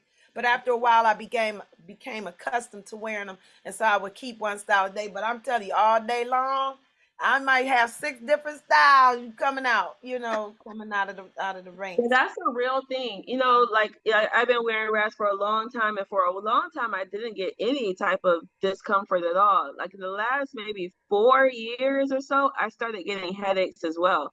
And when I was talking to someone, because there are some people who use head wraps for the opposite. They use it to treat migraines. Yeah. Like, and I was like, well, I'm getting a headache. And they're like, well, they use it to treat, migraines. But it depends on each individual, but also sometimes, like, there are pressure points and such in our heads. So if you're wrapping in one way where it doesn't feel good, that may not be the best style for you. Like, figure out how to twist it or turn it so that the pressure is in a different area. So what I notice is that my hair is weaker or thinner in these like little temple areas. That could be from me years of wearing wraps, up here. So what I do, right, is sometimes I'll switch it up. Or I say, you know what, I'm just gonna like turn this just a little bit so the pressure is not in the same area. And then I go ahead and adjust it. So I don't like being uncomfortable with nothing. So now, if I feel uncomfortable, I'm gonna change it, move it, move it up. But the thing is, you do want to play around with it. You do want to just find different styles that feel good for you. And if you're going to wear wraps on a regular basis, like Danyelle reminded us, if you're using a cotton fabric like you're using right now, Jackie, or like Danyelle is doing, or like this Indonesian piece of fabric is, like, I don't want to wear this on my hair on a day-to-day basis without putting some type of silk cap or something underneath, because I know that cotton absorbs, cotton balls, like it's going to absorb the moisture from my hair, right? So you definitely, if you're wearing wraps on a regular basis, and also even just to protect the fabric, like if you got a lot of oils and greases and stuff in your hair, and then you put your favorite wrap on, you're about to jack it up. So put on something underneath to protect it, and then you can put your wrap on top. Awesome. Like I said, we can always get together and we can do a Zoom hair wrapping party or get together. I like doing a hair wrapping party because you learned so much. And like she said, the sit down and play. I did do that one time. Sit down with the YouTube and just sit there and play. Okay, I got this one. I got the bow. I got this one. So when I assisted at, what was it, African World Festival, sometimes I don't know how I get it myself into half the stuff that I get myself into. But the Hair Wrapping Expo had a tent and I was helping people, and I was like, oh, well, we could do this and we could do that and we could do this. And I'm sitting here like, well, when did I learn all this stuff? Oh, okay. I sat down and I practiced and I watched and I helped. And it's like, oh, and you get to build. I learned how to build my first gele, actually wear my first gele with the waxing paper from YouTube. I just sat down and I had a wedding to go to. I sat down and I practiced. I'm like, we gonna get this. We gonna get it. And I got it. And it was pinned. I was like, oh, it was small. It was a small gele. It was a nice, modest gele. It wasn't like, but it was perfect. And I got the pleats in there. I was like, oh my God. Yeah, sometimes we got to sit down and practice. And I know as adults, we act like we don't want to practice. We should be able to look at something and just get it right then and there. And it's like, no, you got to sit down and perfect it and practice and make sure you're getting right. And that's the one thing I do like. The more complicated the wrap, the more you got to sit down and practice it before you actually do the main event, because it's like, you try to do it the main event, you're gonna get mad, you're gonna get upset, you're gonna get frustrated. And I'm like, it is something that takes, like makeup, a little bit of practice makes perfect. Just play around with it, play around with the shape of the eyebrows, play around with the lip, you know what I'm saying? We still have to practice this stuff in order for us to get it exactly how we want it to be. So I just wanted to exert that in there.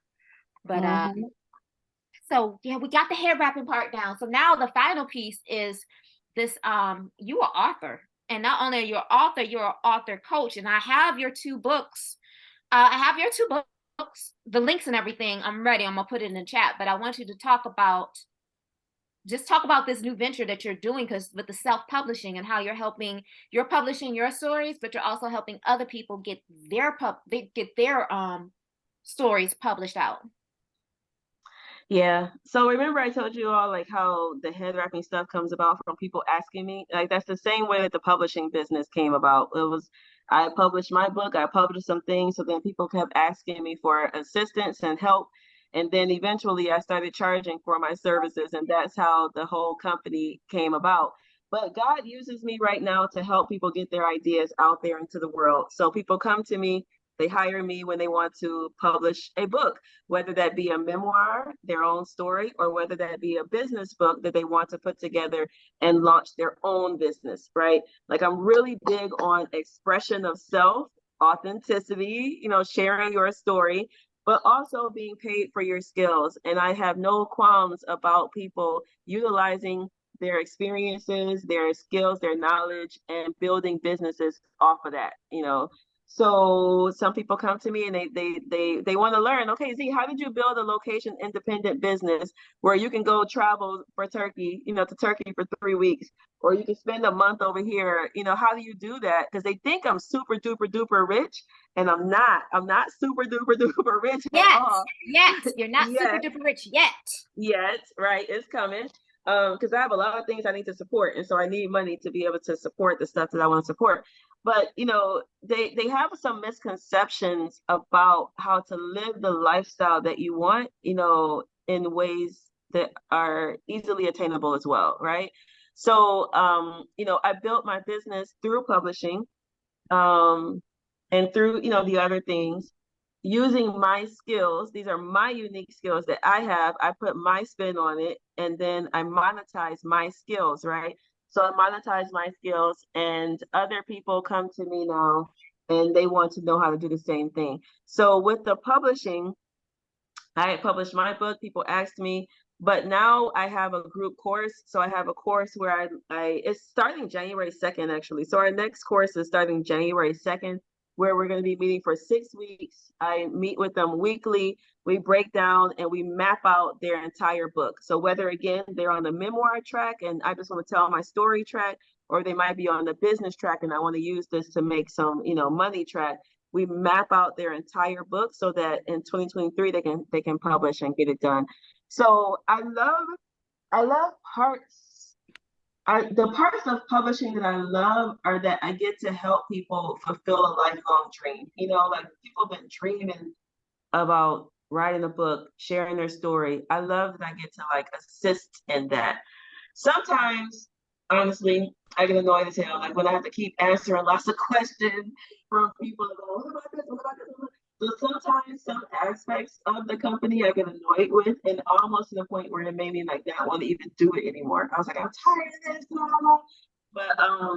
But God somehow always keeps bringing it back. But that's like everything. Sometimes you have parts of it that you love and parts of it that you don't really enjoy at times. So I do a free training every Sunday now at 1 p.m. And that's in our group on Facebook on different aspects. So if any of you all are interested, you want to check out some free trainings, they're there in our Facebook group. Write and self-publish like a boss with Zarinah. And like I said, our class is coming up January 2nd. The registration is not open yet, but it will be open. But yeah, just reminding people that everybody has a story. And on the business side of it, you can make a lot and do very well for yourself, even selling less than 500 copies. Like my very first book, I sold less than 500 copies of that book when I started, making I would say bigger money. What I mean is like your first 10,000, from it. You can do that even selling less than 500 copies. But a lot of people get caught up where they feel like they have to be a New York Times bestseller, or they gotta, do all this stuff or whatever. You can actually make great money, selling few copies if you know how to leverage them, if you know how to leverage it. So that's what I teach in our book power method and with my publishing. Zarinah, what is the cost of the 6-week program? I haven't finalized it yet. So I'm working on finalizing the details now. And I will have that out. I'll send you a link. Or if you're interested, you can join our free group now, which is Write and Self-Publish Like a Boss with Zarinah on Facebook. And Yeah, I'm trying to get. I'm getting the link. I'm getting the link. okay, thanks. Yeah. And then I'll send that over to you all. So talk about the book of essays. What is it? Is it sitting at the? Oh, wait, do I have it? Let me see. Yeah, let me grab it real quick. Let me grab it. It just came And I out. do have the link for that too. And you all can, if you in your chat, if you go over to let me look at it. If you go over down where you write, where it says everyone, where the 3 dots are on your computer, if you hit those 3 dots, it'll say save the chat, and it'll save it on your computer. I never knew that. I never knew that. Every day. Right. So my dad asked me one day, I was in his room and he asked me to gather like his story and some of his friends' stories about how they built the mosque here, how they, built community, some of the things that they did. And I was like, all right, I can do that. And then we decided to expand it. So we expanded it into this full book project, which is called At Their Feet. And it is an essay book. It's 50 Black Muslim elders share stories of faith and community life. So I'm super duper proud because it just came out like 2 days ago. Yeah, like 2 days ago, this book just came out, and it's a labor of love. Like we were able, I'm really, as I told you, really big on creative expression and sharing your story, but I'm also really big on us owning our own histories. Like I remember how our elders would pass and then we would want some information like, oh well, they did that, and now the information that they know is 6 feet under the ground. We can't access it anymore, right? It's gone. So we have to combine our stories into volumes that can last, right? Each and every one of you all have experiences, have knowledge, have things that that other people can benefit from. And if we don't put it down into writing, if we don't make it where it's accessible, those things oftentimes get lost. Point blank, period. Like I remember, you all know, like I travel. Some of you all know I travel. I take women on these trips around the world. So I was on a sabbatical trip in Mexico, and I went to Tulum, which is like a hot spot now. But I went to the Tulum ruins, and they were talking about like the ancient Mayans and the Aztecs and such. And the tour guide, he said, you know why you know so much about Egypt? He was like, you know about Egypt, right? And I was like, yeah. And he said, why you know so much about Egypt? And I was like, we see the pyramids, And he was like, no, it's because the written material is still there. He was like, the written material lasted. The written material is still there. And I was like, okay. And he was like, here, when the Spanish came, they burnt all of our books. They burnt all of our material, right? And he said, we lost a lot of our history because our written materials were destroyed. And when he said that, he didn't know I was in books, right? He didn't know I was in working in the preservation of culture and the preservation of our stories and such. But when he said that, it was like a big aha, because I was like, whoa, like he's literally telling me how centuries ago they lost their cultural material because somebody came in, and colonized and burnt all their stuff. So we here now have the ability, we have the power to capture our stories in the way that we want them to, in our own words. So if our stories and, the history, all of the things that you all are doing, here in Detroit and abroad and anywhere that you're doing stuff, like if all that stuff gets lost, whose fault is it? Ain't nobody's fault but ours. Like we have the tools, we have the ability to capture those things. So I'm really, really big on us like taking ownership of our story, also using our material and putting it out there for other people to benefit from, and not getting so caught up in like the New York Times or this, because some people get caught up with those big labels and they start to diminish their own wealth of information, right? And I think that we need to stop doing that. So yeah, so that's my publishing philosophy and the way that I approach it. So Star has her hand raised. Star, you got a question for Zarinah? Yes. Okay. The gentleman that told you about Egypt and how everything is written, and how everything is still there. My question is, why is it still there? And the second question is, how can we keep ours from being destroyed? Yeah.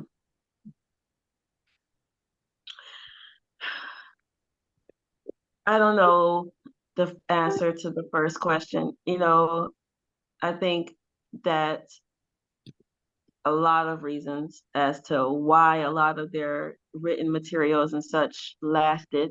First, techniques and such, but then also, you know, colonizers didn't come in there like the way they did, like the Spanish came in Mexico or whatever.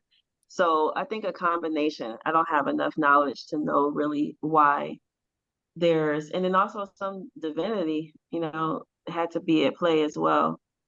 As for what we can do right now, you know, our way, I think one is to create them. You know, two, we have access to put our materials into the Library of Congress. So do that. You know, like there are things you can do to make sure that they're in even the larger institutions, you know, Library of Congress. We can have a lot of debates about putting our stuff with their institutions and stuff like that. But I think that's a smart thing to do, you know, put it into the Library of Congress, but also establish our own, you know, museums, our own historical societies and all of those things that keep materials, right? They keep materials and keep them going forward. Like some of my clients, I have one lady that found a partial autobiography of her father. Like she found his partial like journalist autobiography thing that he had started, but he had never, you know, never published it. So some may say, oh, like now she's published his story in her book, right? She is 70 years old, and I don't know, you know, what year he was born or whatever. But just him writing that down, like just him having the foresight to put that thing down, even if he didn't publish it during his lifetime, now his daughter picked it up, right? So now his grandkids at least can hear something about him. He's long gone. They can hear something about him in his own words. Like how powerful would that be if I could hear, like if I could read something from my great grandfather, you know what I mean? In his words. So I think that we need to, like, first of all, in our families, write this stuff down, pass it down in our own families. And then, yes, also establish the historical societies, establish the other museums and such. They're going to keep this history and continue to talk, like talk about it all the time, share our stories consistently, right? Like consistently. You know, there are oral history societies, like there are places where history wasn't written for a long time, but they had people who memorized it and they consistently shared it over and over and over and over and over and over and over again. And they shared it over and over and over and over and over again, right? As a reminder to those people who were there present, but also the more people that keep hearing and share it, you have more people that know it, right? So it doesn't get lost. One quick thing, like I was in Senegal and we were at this program. It's a program about cleaning up. So it's not like a history program or nothing. It's about keeping the neighborhood clean. So we were at this program and they were about to bring out these shovels and stuff. So I'm sitting there. I don't speak French. I don't speak Wolof. So the program was in Wolof. And every once in a while, like they would have a you know, somebody speaking or whatever. It would be this lady, this old lady would come up and she would just like take the mic while they're talking, and she would just like, blah, blah, blah, blah. And I was like, dang, like either she is really upset about this information that's going out, like, you know, what's going on? And they would let her talk. And so I asked somebody, I was like, hey, who is that lady? Like, she was like really upset because, I mean, she had some energy in her delivery. And they said, yeah, she's the griot. And I was like, huh? And they were like, she's our griot. Like, she is one of the people that when that speaker was coming up, she would come and then she would tell that speaker about their mama, about their grandmama, about their grandfather. She was literally running down that speaker's family history. And I Wow. was like, whoa, like, whoa, imagine when you get up there and you think you about to talk about some boo-boo the fool stuff, and this lady come up and she like, your mama, your grandmama, your daddy, like, you know what I mean? Like, you straighten up. You ain't about to be, you ain't gonna invoke my ancestors while I'm up here cutting up a fool, you know what I'm saying? So like, you would straighten up, and those little things made me realize the importance of history, the importance of sharing our stories, preserving our stories, remembering where you're from, and you know, all of that, and keeping it going. So I hope that we take advantage, because now we have certain tools with publishing that allow us to have an easier barrier to entry than it used to be back in the day. Used to be that if you wanted to put a book together, you had to, you know, do all the editing, all that kind of stuff, but you would have to literally buy 1,000, 2,000, 3,000 copies. You would have to do a big print run in order to have your book available in hand, right? Like, that's the way that you would have to do it. Now you don't have to do that. You can actually get 1 copy made. You can get 5 copies, and you can have your book available, what we call on demand, so that it's on sale. And then when someone orders it, it's printed at that time and shipped to them. So you didn't put out thousands of dollars for, you know, all your copies up front. That's a big change in publishing. It used to not be like that at all. So we have tools and technology and things that make it easier for us now. So it's only smart for us to use the opportunities that we have, you know, right now. You know, Zarinah, one of the things that, you know, I am one of the masters in the natural hair industry. I went through the what was like civil rights, like you had to have the right to braid hair and natural. Watching people go to jail and be put out of their space and go through the whole fight with the cosmetology, the boards and all that from state to state to state. And I represented Detroit, you know, with the law changing. One of the things is that we don't have that history. And I went to a conference, natural hair conference, and I'm in there and I'm talking to the young people and stuff. They didn't know who I was.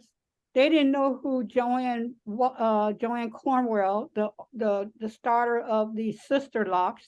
They didn't know. I mean, I was like, wow, I'm talking about myself right now. And so I said, if we don't write our history, they're going to tell it. And they won't tell it right because it didn't come from our mouths. So that was one of the things that Alan Biggers, Irishin, he is 80, what is he now? 85, 80, 80 something. And it's not written down. So I'm going to look into your program, because that's the best way for me to do something, is to be in a program where I start and there's a finish, so I can get it done, and then I'm held accountable for that and have somebody that I can talk to back and forth. But that's one of the missing things in our natural hair, and even just finding out natural hair, because I knew that hair had that was one of the ways that we would braid our hair in order to tell our story. You know, we put different things in our hair, and then the next, and when in our freedom, you know, our, oh gosh, oh, sorry, to freedom, we would put things in the hair, and the way the cornrows were, and we would, you know, we could tell stories in the hair. So all of that need to be put together so that we start a history. I know that there's books. I never say that never or nobody has, because I don't know everybody in the world. But what the part that I do know is when I was alive, what happened. That was our civil rights movement. And, people went to jail and all that kind of stuff behind just wanting to do natural hair. So, Crazy. yeah. So I will say this, Sheila. Yeah, we need your story in a book. We need it. We need it. What is it? It's time. And I really like the fact that you got the elders in your community to share their stories, because like I'm in the same vein. I had a story, a myth in my family that we thought was true. Well, we found that it was true, but the timeline was wrong. So even though the story got sent from one person to another to another to another, somehow a 20-year span end up being, and I end up because I'm the family historian, I end up finding the research and be like, oh, it's true. But yeah, we need to start getting some stuff in order so that we have, like you said, we have it for the future, because you're inspiring me to go and talk to the my uncles and aunts on both sides of my family, because my dad's side was one of 19. They're down to 7. They are down to 7. So I'm like, I need to sit down with those 7 right now, because there's a lot of history that has been lost by the siblings passing away. And I'm like, okay, yeah, I need to sit down and talk to the remaining ones and get these stories, because this is our family history right here. The house that my family grew up in already burnt down. So we have pictures galore that are just lost because they got lost up in the fire. I got to get those stories. I got to, while those elders are still here. While they're still here, and like you said, interview them. And the first thing too is just as far as elder care and the respect, like just calling them and saying, hey, how you doing? I was thinking about you. And having a conversation on that side as well, just to let them know we appreciate them, let them know that we love them, let them know that, and talking to a lot of elders, they oftentimes don't get a lot of calls. We on social media use this to fill that space of connection and such, sometimes, and they're not on social media. So imagine that you didn't like 15 pictures a day or something, you know what I mean? Like, you may not feel like you were connected to somebody, and they don't have that. So it's really important for us to remember and call them. But for the calls too, just ask them like, hey, can I record this real quick?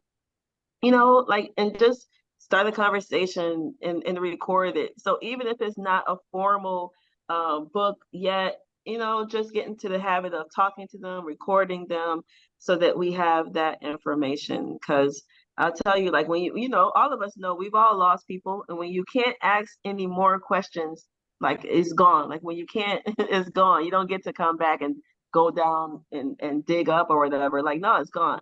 So we're here for a reason. All of us are here for a reason. They're still here for a reason, right? So do it while we can. Ashe. Well, we've come to the end of this program this morning, and thank you. I missed all of you. So missed you. And I want to just share that we have, let me see, we have somebody coming back we haven't seen in a while. Danny's coming back on Friday. And for those who don't, this is Danny Stillwell. She's one of our partners, Lolly and I, on Fridays.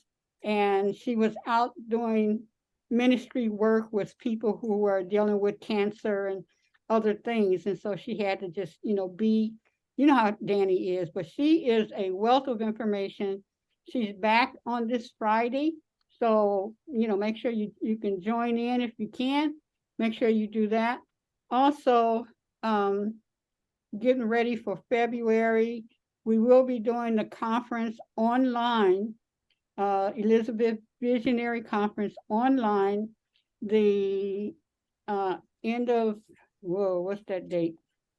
The end of December, the end of January, and then 1, 2, 3. So that week it will be online, and then we'll talk about some other things.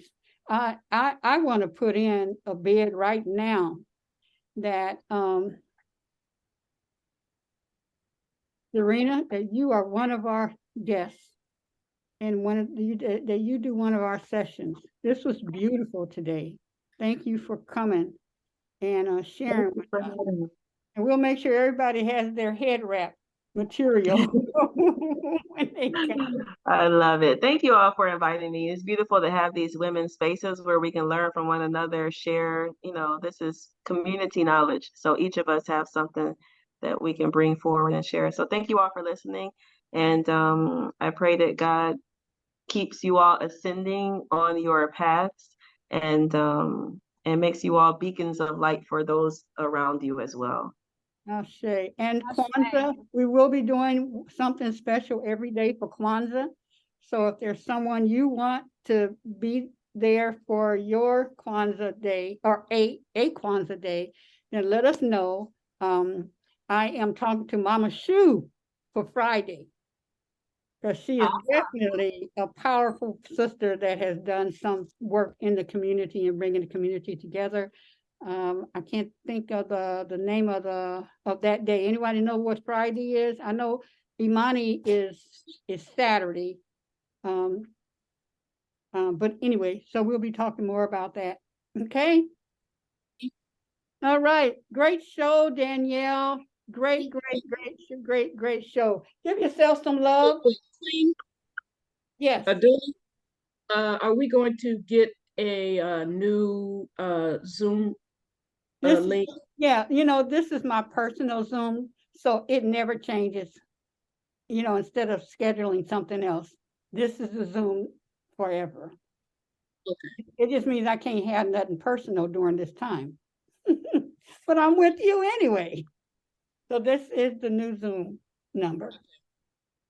Give yourself some love. And give the world some love, and throw out those dishes, little dashes of love and healing and healing and healing and healing. And joy and playing and prosperity and everything. I love you. Good to love you too. All right. Peace, everybody. Peace. Thank you, Zarinah. Hey, Lolly. Hey, look y'all.